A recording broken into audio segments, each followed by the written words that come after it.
C'est les meilleurs bien évidemment.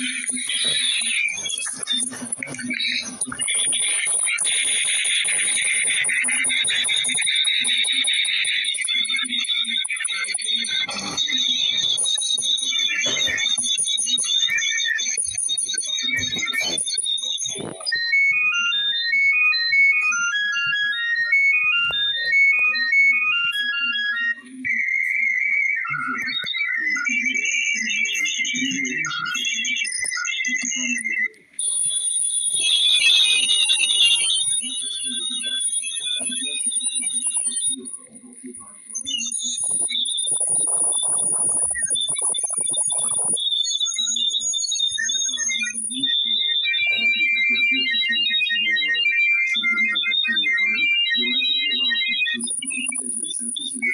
a été arrêté en pleine voie à cause d'un début de feu au même moment. Et heureusement, le conducteur a su faire une marche arrière et éviter d'avoir un choc.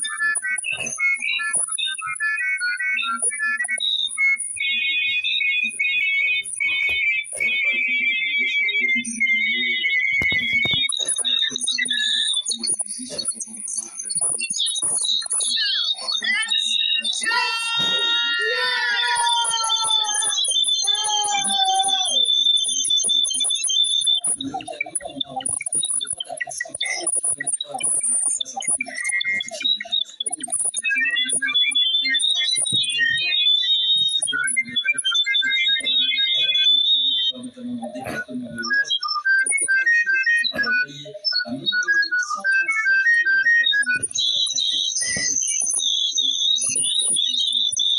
km/h dans le département de l'Eure. Au passage de ces orages, sur ce département, on a enregistré 50 mm, 50 litres d'eau au mètre carré tombés en moins d'une heure. On a eu évidemment sur vos images témoins de très nombreux débordements et cette forte instabilité a également donné des chutes de grêle de plus de 8 cm, notamment au sud-ouest du pays.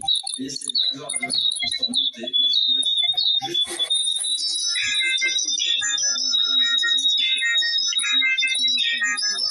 15 348 impacts en l'espace d'une seule journée, ce qui en fait la deuxième journée la plus foudroyée depuis le début du mois. Nous sommes en direct des rues de Paris aussi, là maintenant. C'est Antoine Guillet qui est avec nous parce que les Parisiens l'ont constaté hier soir, cette nuit, ce matin, c'était compliqué dans certains endroits de circuler. C'est normal à cause des chutes d'arbres. Est-ce que c'est déblayé? Pas complètement.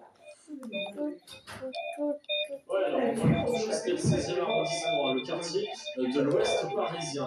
La grande partie du 16e arrondissement est déblayée, on l'a vu. Et bien les agents municipaux s'activer toute la journée pour prendre les petits morceaux de bois, les dégager, les déblayer, les scier. Mais certains endroits encore ne sont pas déblayés. Regardez, par exemple, ici dans cette rue du 16e arrondissement, 2 voitures sont encore coincées sous les branchages. Je vous en voyez une peut-être là sur ces images de Joao Alencar. Dès la carrosserie, on l'aperçoit sous les branchages.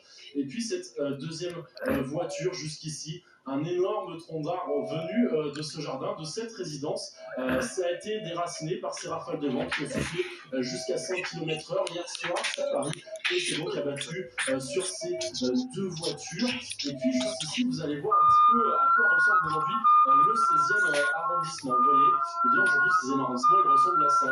Les employés municipaux ont enlevé ces branches d'arbres qui traînaient sur la route, les ont découpées en petits morceaux et donc les ont entassés sur le trottoir. La circulation sur les trottoirs ce matin était assez obstruée. Elle est beaucoup moins cet après-midi. Ce soir, les agents municipaux ont terminé leur travail pour aujourd'hui, reprendront demain, mais la situation qui est en train de revenir tranquillement à la normale. Alors Antoine Guillet en direct. La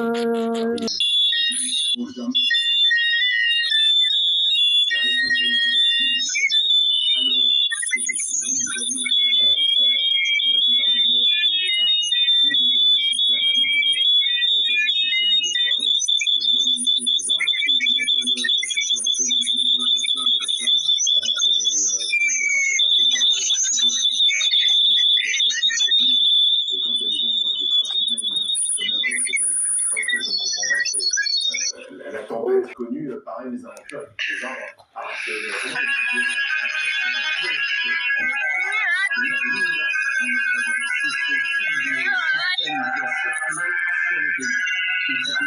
Ce sont super cellules qui se sont alignées et qui sont remontées du sud-ouest vers le nord. En réalité, ces orages